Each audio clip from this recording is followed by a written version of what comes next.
The galaxy once called them Peacekeepers. For over 200 years, humanity had worn that title with quiet pride. Their white ships glided through the stars like doves, symbols of unity, reason, and mercy. When war broke out between alien empires, humans were the ones who stood between the guns.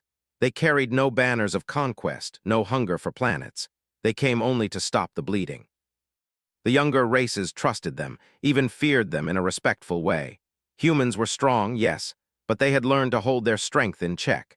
They had seen what endless war could do to a species, what hate could make of a world. So they built fleets not to destroy, but to defend. They built soldiers not to conquer, but to save. For a time it worked. The galaxy knew peace, uneasy, imperfect, fragile, but peace all the same. Until the Valkar came. The Valkar Dominion was old, cruel, and proud. Their empire stretched across 100 systems, ruled by generals who believed that mercy was weakness and fear was power. To them, humanity's kindness was a disease. At first, they tested the humans, small provocations, raids, insults in the council chambers. Humanity did not answer. They always turned the other cheek, always chose words over weapons. And that was their mistake. When the Dominion saw that the Peacekeepers did not fight back, they began to believe the humans could not fight back. So they chose a target, New Kyoto, a colony world on the edge of human space. It was a bright, thriving world. Oceans the color of jade, cities built in harmony with forests and rivers. 10 billion souls lived there, scientists, poets, families, children, a symbol of everything humanity wanted to be. The Valkar attacked at dawn. Their ships came out of hyperspace without warning, hundreds of them black and spined like beasts from nightmares. They did not demand surrender. They did not ask for tribute. They came to destroy. For 17 hours, New Kyoto burned. Human defense satellites were crushed in minutes. The orbital fleet was overwhelmed. Civilians tried to flee, but the Valkar hunted the evacuation ships, tearing them apart as they rose through the atmosphere. The sky became a sea of fire. The screams on the emergency channels drowned out everything else. When it was over, there was no world left, just ash, 10 billion lives gone. The Valkar fleet sent a single message to the Galactic Council. Let the Peacekeepers keep the peace now. For 3 days, the galaxy waited for the humans to answer. The Council met in emergency session. Alien leaders debated how to calm the humans, how to apologize for what they called a tragic misunderstanding. They spoke in soft tones and sorrowful words. But humanity said nothing. No ambassadors came to the council. No transmissions were received. No ships moved from their stations. It was as if the entire Terran fleet had gone silent. On the 4th day, the human delegation's embassy on the council world of Varnes IX was found empty. Every human diplomat had left without a trace. The building stood dark and abandoned, the peace sigil of Earth, a white olive branch torn from its flagpole. By the 7th day, whispers spread through every channel. Have you heard from them? No. They're planning something. They wouldn't, not the humans. But deep down, every species in the galaxy knew. Something had broken. Admiral Selene Ward stood in the observation deck of the Terran Defense Command on Luna, her reflection caught in the glass as Earth rotated below. The planet's blue glow had always comforted her, a reminder of home, of peace, but now it only burned her eyes. Behind her, the holographic display flickered with names, colonies, fleets, populations. New Kyoto's line was marked in red, population, 0. Her hands trembled not with fear, but with fury so deep it left her cold. A voice broke the silence. The council is asking for a statement, Admiral. Ward didn't turn. Tell them they'll get one soon enough. The officer hesitated, and the fleet. She looked up at the stars, her jaw set. Wake them. In the dark corners of space, forgotten hangars and shipyards came alive. Lights flared. Engines roared. The old war machines, sealed away after the last great human conflict, stirred from their sleep. For centuries, humanity had hidden them, dreadnoughts, supercarriers, planetary siege ships, buried under moons and oceans, hidden beneath the veil of peacekeeping. The galaxy thought they had been dismantled, but they hadn't. Humanity had never forgotten how to fight. They had only promised themselves they would never need to again. That promise was broken now. Within weeks, fleets began to mobilize. The white hulls of the Peacekeeper ships were repainted obsidian black. The once proud olive branch insignia was replaced with a new symbol, a crimson mark of vengeance, a broken branch wrapped in flame. Billions of soldiers volunteered. Entire colonies sent every ship, every drone, every engineer. The message spread through human space like fire. For New Kyoto, the first retaliation was swift and silent. A Valkar supply convoy vanished in the void. Then a military outpost went dark.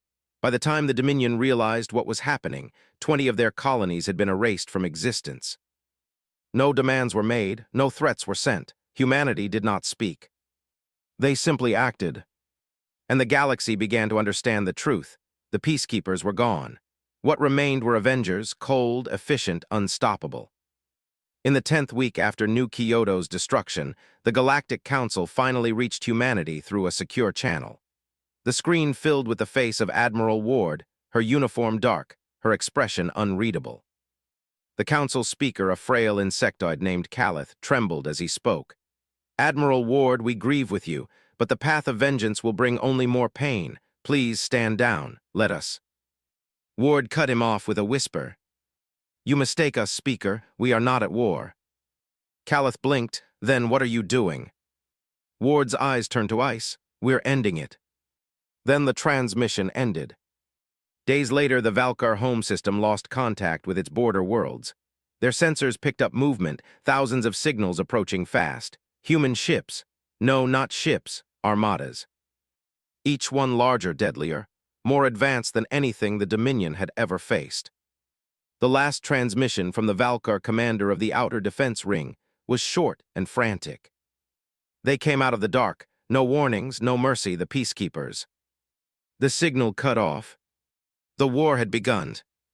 And somewhere in the cold silence of deep space, humanity moved like a storm. Their ships glowed red against the stars. Their weapons hummed with ancient power. The galaxy that had once pitied them now watched in dread. For the first time in centuries, every being across the stars realized what they had done. They had woken something ancient, something that had been buried beneath the calm mask of peace. They had woken the wrath of humanity. And it was coming for them all. The stars had never looked so empty. Across the Milky Way, the silence of humanity's withdrawal echoed louder than any war cry. Fleets that once patrolled the borders for peace were gone. Embassies stood hollow. Trade routes once watched by human frigates were abandoned. It was as if a ghost had passed over the galaxy, leaving only fear in its wake. But within human space, the ghost was very real, and it was awake.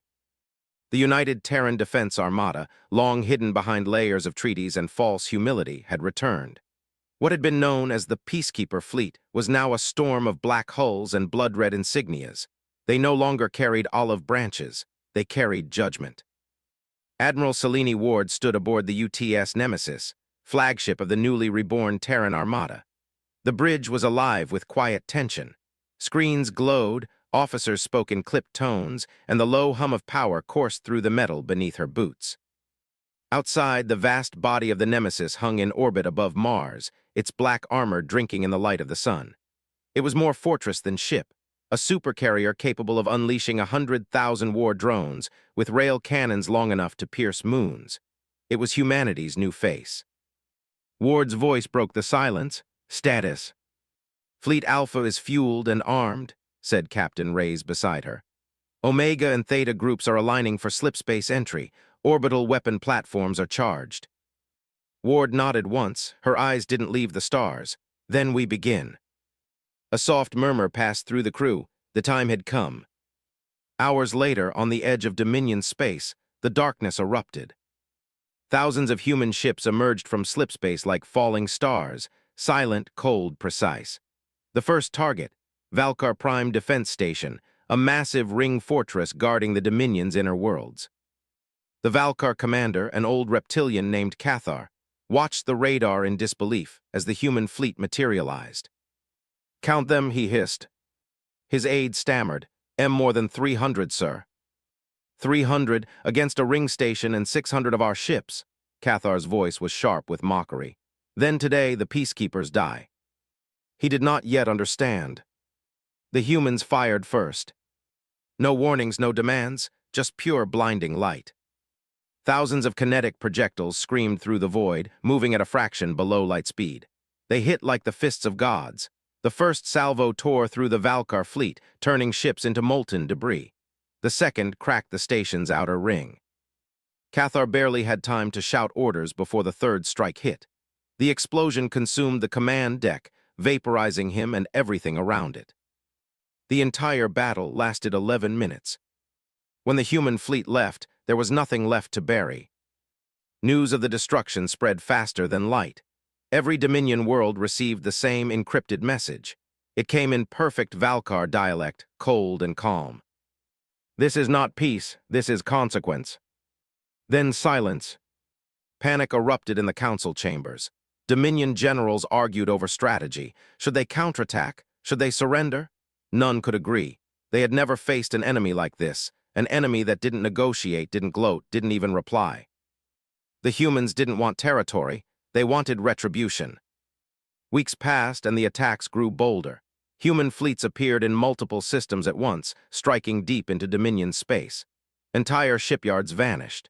Communications relays turned to slag. Planets awoke to find orbital platforms drifting dead in the sky. The Valkar tried to predict their movements, but humans fought like no other species. They didn't follow the old patterns of honor or order. They moved with chaos, adaptive, cunning, ruthless. When a Dominion world fortified its orbit, the humans bypassed it entirely, slipping through wormholes and hitting its supply lines instead. When the Valkar set traps, the humans turned those traps into ambushes of their own. Every counterattack failed, every defense crumbled. And always the same chilling silence followed. No surrender, no mercy, only ruins. In one system, a Valkar admiral named Vrechthal recorded his final transmission before his fleet was destroyed. The message was intercepted later by the Council. "They came from the dark, invisible to sensors until they fired. Our weapons do nothing. Their ships move like predators. We hailed them, we begged them to talk. They didn't even answer. These are not the Peacekeepers. These are death itself." The recording ended with static and screaming. On Earth, the people watched the war unfold through filtered broadcasts. At first, there had been grief. Mourning for New Kyoto still hung in the air. But as the weeks turned to months, grief hardened into something else. Pride. Across cities and colonies, murals of burning stars appeared on walls painted with the words, "Never again." For every family that had lost someone on New Kyoto, there was now purpose. Factories ran without pause, building weapons faster than ever before. Children wrote letters to the fleet. Even the elders, the ones who had lived through Earth's last great wars, looked to the sky and whispered, "It's about time." Humanity had tried peace. It had been their greatest experiment, but peace had been betrayed. Now they were returning to what they had always been, survivors. At the Galactic Council, chaos reigned. Delegates shouted across the great chamber. The insectoid speaker Calith pounded his staff, trying to restore order. "This cannot continue," he cried. "The humans will destroy everything." "But who can stop them?" hissed another delegate. "The Dominion started this, let them finish it." "They'll finish us all," a third voice shouted. "When the Terrans are done with the Valkar, who will they come for next?" Calith trembled. He remembered the last time humanity had spoken at the council. The memory haunted him, the cold eyes of Admiral Ward, the way her voice had no warmth, only resolve. He knew the truth. The galaxy had not just lost the Peacekeepers, it had created something worse. In the ruins of the Valkar frontier, Admiral Ward watched from the Nemesis's bridge as the shattered remains of another Dominion fleet drifted by. "Report," she said quietly. "All enemy ships destroyed, Admiral," Reyes replied. "No survivors." Ward nodded slowly. Her gaze lingered on the wreckage where fires still burned in the void. For a long moment, she said nothing. Then, almost to herself, she whispered, "They wanted to see our strength. Now they'll drown in it." Far beyond human space, alien children grew up hearing the stories. They were told to behave or the humans would come. The Peacekeepers were gone. The galaxy had begged for their strength once. Now it would beg for their mercy. But humanity no longer believed in mercy. And as the Black Fleet spread further into the stars, every living race began to understand the new truth of the universe. Humanity did not wage wars. They ended them. Kareth Prime had never fallen. It was the heart of the Valkar Dominion, an entire planet-turned fortress. Great rings of steel circled its orbit, each one bristling with weapons. Fleets patrolled every vector of space. Planetary shields shimmered like a second atmosphere. For centuries, it had been the pride of the Dominion, proof that no enemy could reach its core. And now the humans were coming. The Valkar High Council gathered inside the Citadel of Command, a vast chamber carved from black marble and metal. The walls shook faintly from the thrum of planetary cannons. Outside the windows, the planet's defense grid glowed with blue light. Admiral Vorn, commander of the home fleet, stood before the council table. His scales shimmered with nervous heat.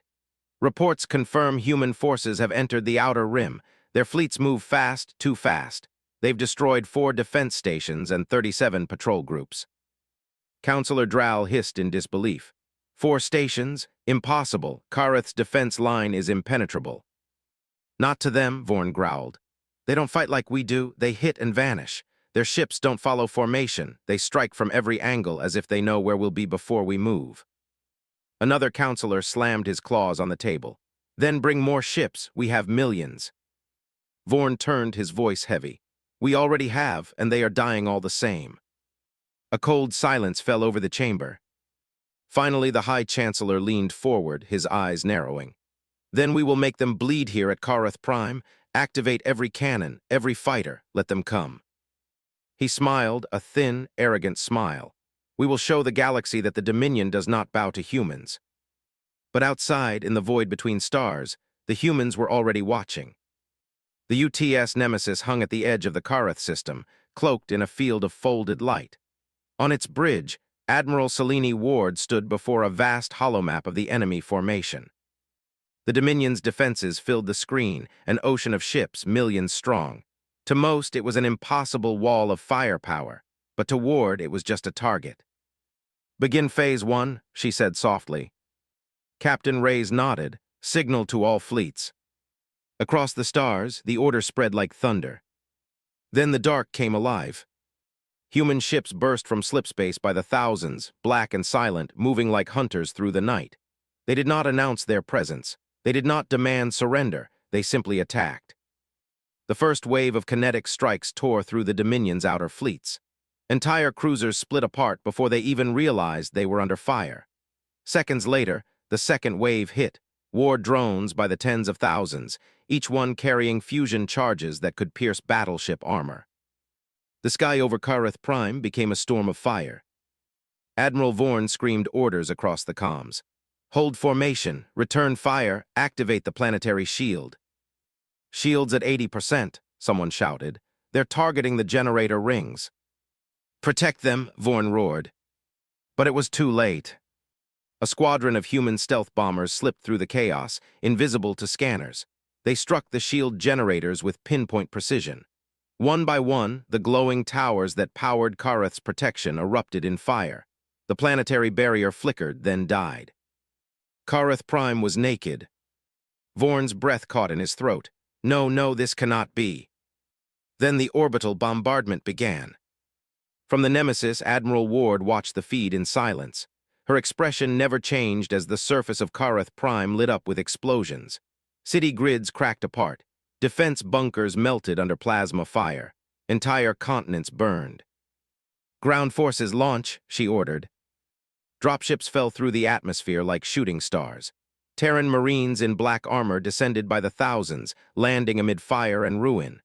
The Valkar defenders fought with desperate courage, but the humans moved like shadows, fast, coordinated, merciless. The air filled with the roar of railguns and the scream of engines. In the capital city of Kareth, where once the High Chancellor had sworn the Dominion's victory, human soldiers now marched through streets of ash. Buildings crumbled. The black banners of the Dominion were torn down, trampled under armored boots. Vorn's fleet was all but gone. On his dying flagship, surrounded by fire and debris, he made one last broadcast to the galaxy. "This is Admiral Vorn of the Valkar Dominion," he said, his voice raw and broken. "Kareth Prime has fallen. The humans, they are not an army. They are a storm, a living storm." His final words were drowned out by an explosion as his ship was split in two. Hours later, the battle was over.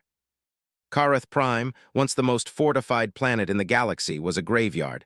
Oceans boiled. Mountains burned. The orbital rings that had protected it for millennia now floated as twisted wreckage. The Terran Armada had taken the heart of the Dominion and crushed it beneath their boots. On the bridge of the Nemesis, Captain Reyes stood quietly beside Admiral Ward.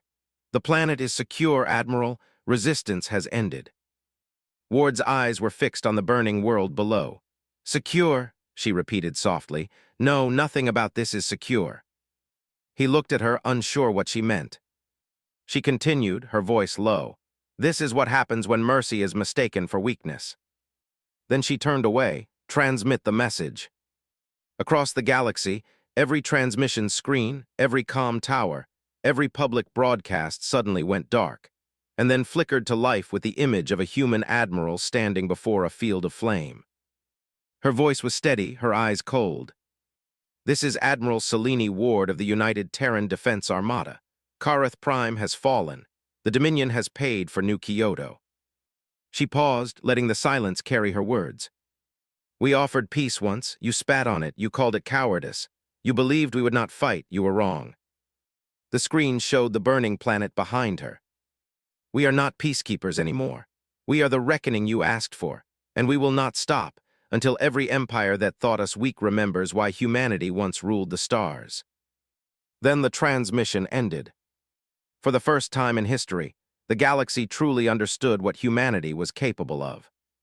The peacekeepers, the kind, patient mediators of old, were gone. What stood in their place were warriors wrapped in steel and fury. They did not conquer worlds, they erased them. And as Kareth Prime burned in the night, a single truth settled like ice in the hearts of every alien ruler watching. Humanity's wrath was not justice, it was not vengeance, it was survival turned weapon. And once awakened, it could never be stopped. The Galactic Council had not met in full session for a century, not since the end of the Orion conflicts. But now every chamber light was burning bright and every delegate was present. The air shimmered with tension, heavy and cold. They gathered inside the Grand Hall of Varney's IX, a structure that once stood as the center of diplomacy and peace. Now the walls seemed to lean inward, suffocating, as if even the building itself feared the news. Holographic images of burning worlds flickered above the marble floor: Kareth Prime, Urethra Station, Vorn's fleet. Each image a wound in the galaxy's memory. The Peacekeepers, humanity's great symbol of unity, had become the destroyers of civilizations. Speaker Calith, an insectoid elder whose carapace shimmered with pale gold, stood trembling at the podium. His eyes shifted from one delegate to the next. "Friends," he began, voice sharp with desperation, "this war cannot continue. The humans have gone too far. Kareth Prime is gone. The Valkar Dominion is finished. Entire systems have vanished. The Terrans are no longer seeking justice. They are seeking extinction." A reptilian delegate slammed his claws on the table. "Then stop them." Calith's antennae quivered. "How, Chancellor? With what army? The Dominion had the largest fleet in known space, and the humans destroyed it in weeks." Murmurs rippled through the hall. Fear, confusion, helplessness. A tall avian diplomat rose, feathers flaring in anger. "They were our friends once. The humans defended us. They brokered peace for centuries. There must still be reason in them." A cold laugh broke the silence. It came from a crystalline being whose voice echoed like glass shards. "Reason? You saw the transmissions. You saw Admiral Ward's message. There is no reason left in them, only vengeance." The room erupted in shouts and hisses. Delegates accused each other, pleaded, panicked. The sound grew louder, desperate, until Calith slammed his staff against the floor. "Enough," he cried. "We will reach them. We will speak to them directly. They must remember who they were." His voice softened.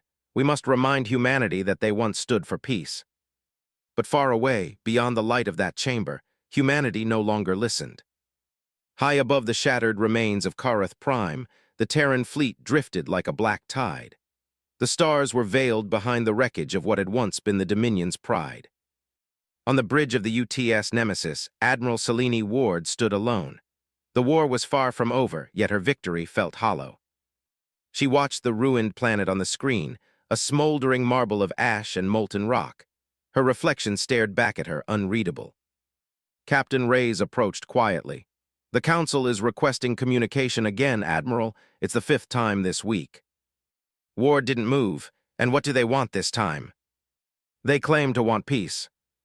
Ward let out a slow, bitter breath. Peace, she said it like a curse. Should I respond? Reyes asked carefully. She turned her gaze toward him, her voice low but sharp. Did they respond when New Kyoto burned? He hesitated. No, Admiral. Then neither will we. But the Council did not stop trying. They sent envoys, messages, and pleas. Every channel, every frequency, ignored. Every attempt to reach human command was met with silence. Desperate, the Council took a risk. They transmitted a live broadcast directly to Earth itself. It was forbidden by every treaty, but this was no time for rules. Calith stood before the holofeed, voice trembling as he spoke across the stars. People of Earth, he said, we beg you to hear us. The galaxy cannot survive this war. You have proven your strength. No one doubts it. But if you continue, there will be nothing left to rule. No worlds to protect, no peace to reclaim. He paused, lowering his head. You were the light of the stars once, the guardians of all life. Do not let vengeance destroy what made you great. The message was sent. For a long time, there was no reply. And then one day there was. A transmission appeared on every Council channel. It was short, encrypted with human military code. The Council gathered to view it. Admiral Selene Ward appeared, her face half-shadowed by the glow of the Nemesis bridge. Her voice was calm, but her eyes were hard as iron. You call for peace, she began. You speak of reason, of restraint, of forgiveness. She leaned forward. Where was that when New Kyoto died? Calith shivered as her voice grew colder. You all sat in that same chamber while 10 billion of my people burned. You debated, you delayed, you looked away. And when we asked for justice, you told us to forgive. Her tone sharpened, quiet but sharp as a blade. You wanted peace when it suited you.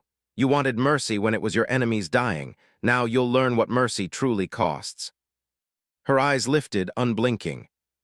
We are not what you made us. We are what you forced us to become. The transmission ended. For a long moment, no one spoke. Then Calith whispered, voice shaking, they will destroy us all.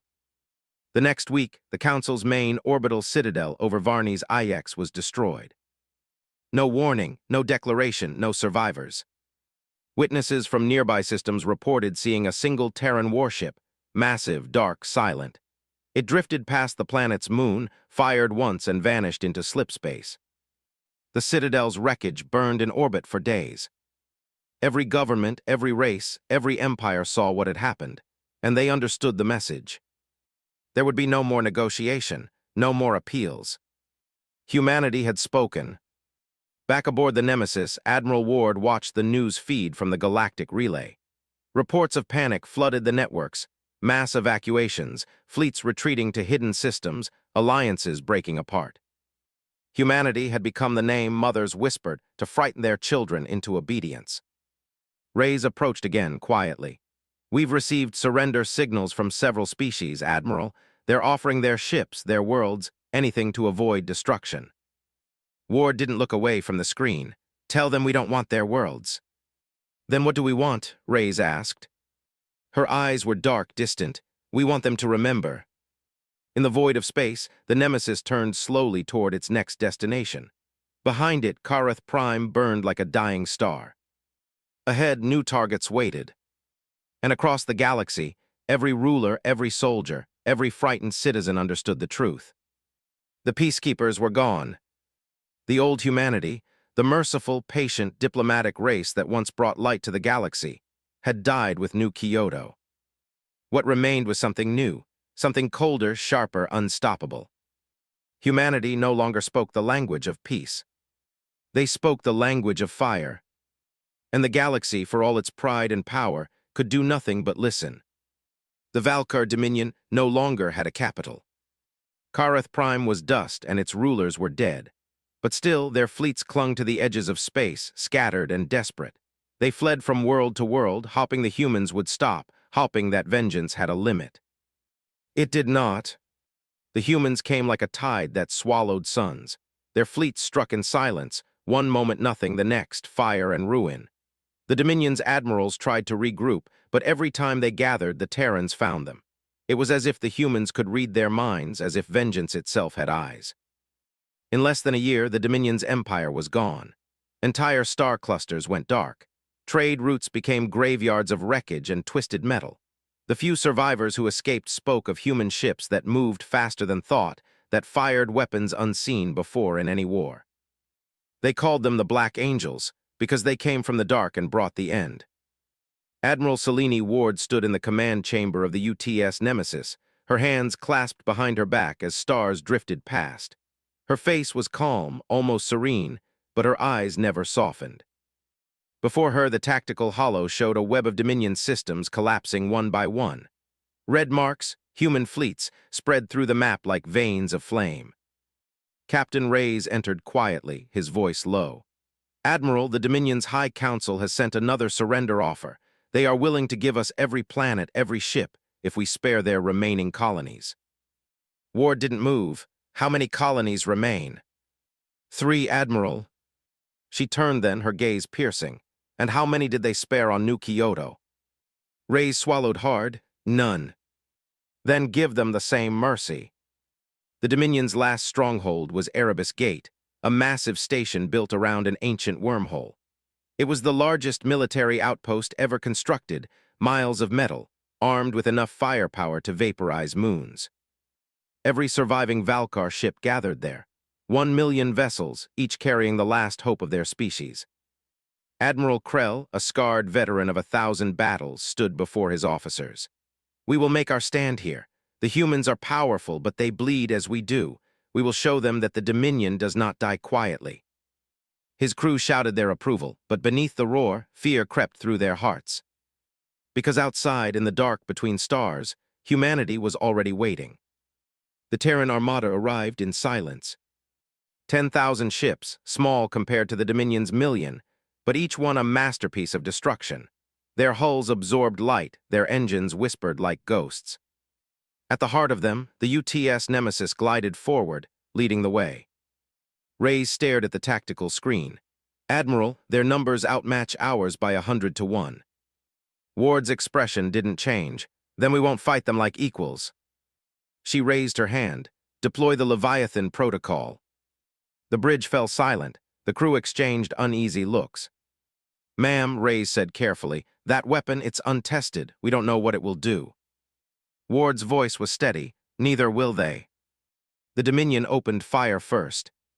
The space around the wormhole exploded with color, plasma beams, railguns, torpedoes. Millions of weapons lit up the void, painting it with fury. The human fleet vanished beneath the storm. For a moment, it seemed as if the galaxy held its breath. Then the void screamed. A soundless pulse of light burst from the Nemesis, spreading outward in a perfect sphere. Every sensor, every system, every ship caught in its reach flickered and died. Valkar ships spun helplessly as gravity twisted around them. Engines failed, power grids collapsed. Then the second wave came. From the darkness, the Nemesis unleashed its payload, gravity spears, forged from compressed singularities. They tore through fleets like paper, bending space itself. One by one, the Dominion's ships were dragged into black holes that flared and died in seconds. Krell watched in horror as his fleet dissolved into nothing. "Impossible," he whispered. "No weapon can do this." A voice answered through the static, calm, cold, human. "No weapon, just consequence." And then his ship, like all the rest, was gone. When it ended, there was no Erebus Gate, no wormhole, no Dominion. The entire system was erased, swallowed by the artificial singularity humanity had unleashed. The last echo of Valkar civilization vanished from existence. Across the galaxy, the signal went out. The Dominion has fallen. The council met again in silence. The delegates no longer shouted. They no longer debated. They sat in heavy dread, each one knowing what came next. Calith's voice trembled as he spoke. "The Dominion is gone. A civilization of 5,000 years, erased in one battle. The humans have become gods of war." No one argued. The avian diplomat whispered, "If they can destroy an empire, what stops them from destroying us?" Calith had no answer. On the Nemesis, the mood was quiet. The crew went about their duties without celebration. There was no joy in victory, only exhaustion, only the hum of engines as they drifted through the ruins of stars. Reyes approached Admiral Ward. "It's over," he said softly. "The Dominion is gone." Ward didn't look up from her console. "No, it's never over." He hesitated. "We've won, Admiral. We've proven our strength. Maybe now the galaxy will respect us again." Ward turned her eyes to him. "Respect? No, they'll fear us, and maybe that's all that's left." Reyes lowered his gaze. He wanted to argue, but he couldn't. Deep down, he knew she was right. That night, Ward stood alone in her quarters, staring at the projection of Earth spinning gently in the darkness. For a moment, she let herself remember. New Kyoto's gardens, the laughter of children, the way sunlight had touched the seas before it all burned. Her reflection in the glass looked like a stranger. She whispered to herself, "We were supposed to protect them." A soft voice answered from behind. It was Reyes again. "Maybe we still are." Ward didn't turn. "By destroying everything." He hesitated. "By making sure no one ever dares again." She closed her eyes. The silence stretched between them. Finally, she said, "Then may God forgive us for what we've become." The Terran Armada left the Erebus system in silence. No signal, no boast, only the empty void behind them. But their message had already been written across the stars, in fire and ashes, in the death of an empire. The galaxy watched, trembling, and understood. Humanity was no longer a protector. They were the sword. And from that day on, every race remembered the lesson carved into the ruins of the Valkar Dominion. Never provoke Earth. For when humanity rose in wrath, they did not fight for victory. They fought to end you. The stars were quiet now. The war was over, though few dared to say the word. It hung in the silence like smoke, heavy, poisonous, unforgettable. The Valkar Dominion was gone, their worlds turned to ash, their name erased from star charts. Where their empire had once stretched across hundreds of systems, now there was only empty space. Humanity had not claimed those worlds. They left them untouched, silent graves drifting in the dark. But in that silence, something new began to grow. Fear. On a remote mining colony of the Aurelian Confederacy, a worker looked up from his drills and saw them first, black ships gliding through the sky, their engines whispering like the breath of ghosts. They didn't fire. They didn't speak. They just passed by, massive and slow, casting shadows over the mountains. No one worked for days after that. The miners said they could feel the vibration of those engines long after the ships vanished. Some swore they heard whispers through the comms, voices speaking in Terran code, too low to understand. The humans were everywhere and nowhere. And everyone feared being next. In the Galactic Council, the delegates no longer argued. The great chamber that once echoed with debate now stood in eerie silence. Speaker Calith sat alone beneath the shining banners of the council, his antennae drooping with exhaustion. Before him hovered hundreds of holographic feeds, leaders of 100 species, all asking the same question in different tongues. What do the humans want? Calith had no answer. At last he stood and faced them all. They do not want territory, he said softly. They do not want power, they do not even want allies, they want obedience. The room went still. A voice from the feed hissed, "Then what happens if we obey?" Calith lowered his head, "Then we live." Meanwhile, deep within the Terran core, humanity rebuilt. The united Terran Armada returned from the ashes of war, not as heroes, but as guardians of a new order. The fleets patrolled quietly now, keeping watch over the borders of every species. Trade routes reopened, piracy disappeared, and the petty wars that had once plagued the galaxy ceased. But it wasn't peace born of trust, it was peace born of fear. Even the most powerful empires bowed their heads when a Terran ship entered orbit. Worlds dimmed their cities in silent respect, or submission, when the black hulls appeared in the sky. No one wanted to be another New Kyoto. No one wanted to be another Kareth Prime. And so the galaxy stayed quiet. On Earth, the skies were calm again. The great cities shone brighter than ever. From orbit, the planet looked almost innocent, green, blue, and gold. But beneath that beauty lay a world transformed. Military parades rolled through cities once devoted to peace. Monuments of stone and steel rose in memory of the fallen. Children no longer studied diplomacy or trade. They studied history, strategy, and vengeance. In schools, they recited a single phrase before class: "Never again will we kneel." The Peacekeepers were a memory now, a chapter sealed in shame. Humanity had learned that mercy was a weapon too easily broken. Admiral Selene Ward walked the quiet halls of the Terran Command Citadel, her boots echoing off the polished floor. The war had ended months ago, yet her body still felt the weight of it. The endless nights, the screams through calm channels, the fire that had filled her dreams. She entered the Grand Archive, where the names of every fallen human, soldier and civilian alike, glowed in rows of light that stretched into the horizon. She stopped at one. Lena Ward. Her daughter's name. Killed on New Kyoto. Her hand trembled as she touched the screen. "We did it, Lena," she whispered. "They'll never hurt us again." But even as she said the words, she felt no comfort, only emptiness. Captain Reyes found her there, silent among the glowing walls. "Admiral," he said quietly, "another council envoy has requested audience. They want guarantees, protection, trade, something official." Ward didn't turn. "And what do we want from them?" Reyes hesitated. "Nothing." "Exactly," she said. "Then let them fear us, it keeps them honest." He frowned. "Maybe it keeps them terrified." Ward finally looked at him, her expression unreadable. "Good. Fear remembers longer than gratitude."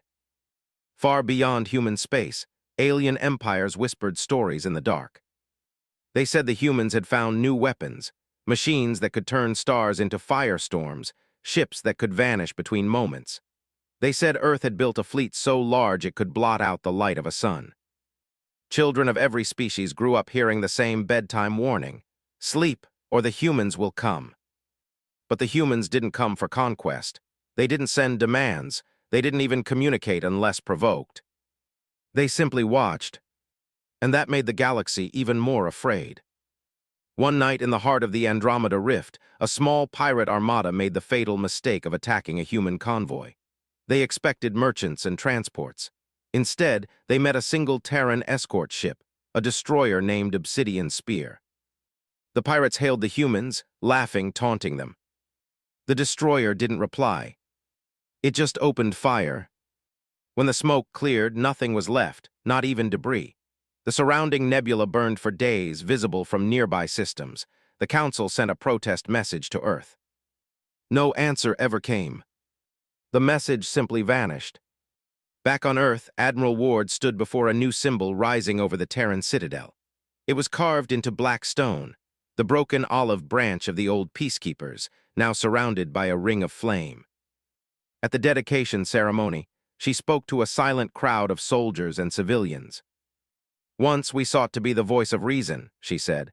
"We believed peace could last if we were gentle enough, patient enough, kind enough. But peace built on mercy is fragile. Peace built on strength endures." Her voice grew hard.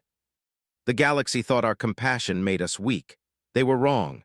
Now they know what our silence means. They know what our wrath brings, and they will remember for 1,000 years." She paused, gazing up at the monument. "Peace will remain, but it will remain on our terms." The crowd saluted, fists over hearts.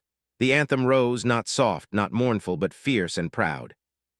That night, as she looked out over the sleeping world, Admiral Ward whispered to herself, "We've saved them all from war, but at what cost?"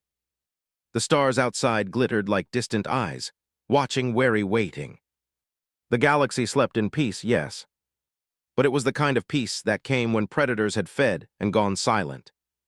Every world, every species, every leader understood one truth that no one dared to speak aloud. The humans had become the balance and the blade. They had become the law between the stars. And when their black ships appeared in the void, every civilization remembered the same ancient, unspoken rule. Never provoke Earth, never wake the Peacekeepers. Because the Peacekeepers were gone. And what had replaced them was far worse. 100 years had passed since the burning of Kareth Prime. The galaxy had changed. The old empires were gone, their ashes scattered across forgotten systems. New civilizations had risen, but none dared to challenge the shadow that ruled the stars. That shadow was humanity. Their fleets no longer patrolled the borders in open force. They didn't need to. The mere whisper of a Terran ship in orbit was enough to make entire worlds bow their heads. Their black banners hung in the void, silent and eternal. There were no more wars, no invasions, no rebellions. The galaxy called it peace. But it was not peace born of harmony, it was peace born of fear. The humans had built a galaxy that obeyed them without question. From the orbital city of Haven Prime, Admiral Selene Ward's statue looked down upon the planet below. She had died long ago, her name etched into history as both savior and destroyer. The inscription beneath her likeness read, "She ended war, whatever it cost." Children across human space memorized those words. To them, Ward was a god made of steel and duty. But beyond the Terran borders, her name was spoken only in whispers. In the outer colonies, the Valkar remnants told their young that she was the face of death itself. In the heart of the Terran core on the rebuilt Earth, High Admiral Juno Ward, granddaughter of Selene, stood before the great holomap of the known galaxy. Red lights marked Terran territory. Blue lights marked the neutral zones. None were green. "Status report," she said. A young officer stepped forward. "All sectors stable, Admiral. No conflicts reported. The Keth Alliance has renewed its protection treaty. The Council of Aurelian Worlds has sent tribute." Juno nodded, "And the outlier systems?" "3 colonies on the edge of the rift refuse to pay tribute," the officer said nervously. "They're claiming independence." Juno's jaw tightened. "Independence?" "Yes, Admiral. They say they no longer require Terran protection. They believe peace can hold without us." A long silence filled the command room. Finally, Juno spoke, her voice like ice. "Prepare the Nemesis AI. If they wish to live without us, we will remind them what life without us looks like." 3 weeks later, the Nemesis AI arrived in the rift. It was the largest ship ever built, a cathedral of war, carrying the strength of entire worlds. Its engines turned the void blue, and its presence alone bent local gravity. The rebel colonies sent transmissions pleading for negotiation. They claimed they were not hostile, only free. The humans sent no reply. They deployed the Iron Drop, orbital kinetic strikes that fell like silver rain, flattening entire cities in seconds. The colonies were erased before their messages could finish transmitting. When it was done, Admiral Juno stood at the viewing deck, watching the fires below. "Send the report," she ordered. "The rift has been pacified." Her second officer swallowed hard. "Admiral, there were civilians." She turned her gaze on him, unblinking. "They chose defiance. We chose survival. The line between them was written long before I was born." Across the stars, stories spread again. Tales of the Iron Admiral, who ruled with her grandmother's eyes and her grandmother's silence. Worlds that once whispered about Selene Ward now trembled at the name Juno. And yet, within the darkness of the Empire, something began to stir. In a mining outpost on the edge of the Perseus Arm, a young human engineer named Elias Tran stared at the news feed showing the destruction of the Rift colonies. His stomach twisted with anger and disbelief. "Those were our people," he said quietly. Beside him, his friend Lyra, an Aurelian technician, kept her eyes down. "You shouldn't say that, Elias. The Terran Guard monitors all transmissions." "I don't care," Elias muttered. "My father was on one of those worlds. He believed humanity was supposed to protect life, not destroy it." Lyra's voice was trembling. "That was the old way, the Peacekeepers, they're gone." Elias stared out at the black sky beyond the window. "Then maybe it's time to bring them back." The rebellion that followed was small at first. A whisper of hope carried through forgotten channels. Old ships were rebuilt from scrap. Men and women who had once served the Armada began to vanish from their posts. They called themselves the Keepers, a name that both honored and defied their ancestors. Their message spread faster than the Terran authorities could silence it. Strength without mercy is just another kind of war. When the first Keepers' ship appeared in orbit above the colony of Iskandar, it did not come to destroy. It came to deliver food to starving refugees, people whose planets had been scorched by Terran wrath decades before. And for the first time in a century, a ship bearing the human flag was greeted with cheers, not fear. News of the Keepers reached Earth within weeks. The High Admiralty gathered in alarm. Admiral Juno stood before them, her eyes burning like her grandmother's once had. A rebellion against peace itself. General Holt shook his head. They call it peace, Admiral, but what we have is fear, perhaps. He didn't finish. Juno's glare silenced him. We brought order to a galaxy drowning in chaos, she said coldly. And I will not let a handful of traitors undo a century of stability. The Iron Peace stands, no matter the cost. She turned to her fleet commanders. Find them, end them. The war that followed was brief, but it tore open wounds that had never healed. The Keepers did not fight to conquer, they fought to awaken. They hacked Terran comms, broadcasting the truths buried under 100 years of silence. They showed the galaxy the ruins of the worlds Earth had destroyed. They played the final message of Admiral Selene Ward, a recording lost to time. It was a voice full of sorrow, not pride. If humanity ever becomes what we once fought against, then we will deserve whatever comes. The words spread like wildfire. Across the stars, people began to question. The fear that had bound the galaxy for generations began to crack. At last, on the edge of the Terran core, the Nemesis guy faced the Keeper's flagship. Admiral Juno stood on her bridge, staring at the smaller ship on the screen. She expected fire, but none came. Instead, a single message blinked across her display. Admiral, we are human too. Let us be better again.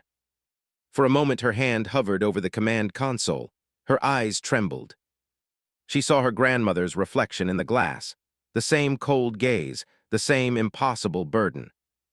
And for the first time, she wondered if this, all of this, was what Selene Ward had truly wanted.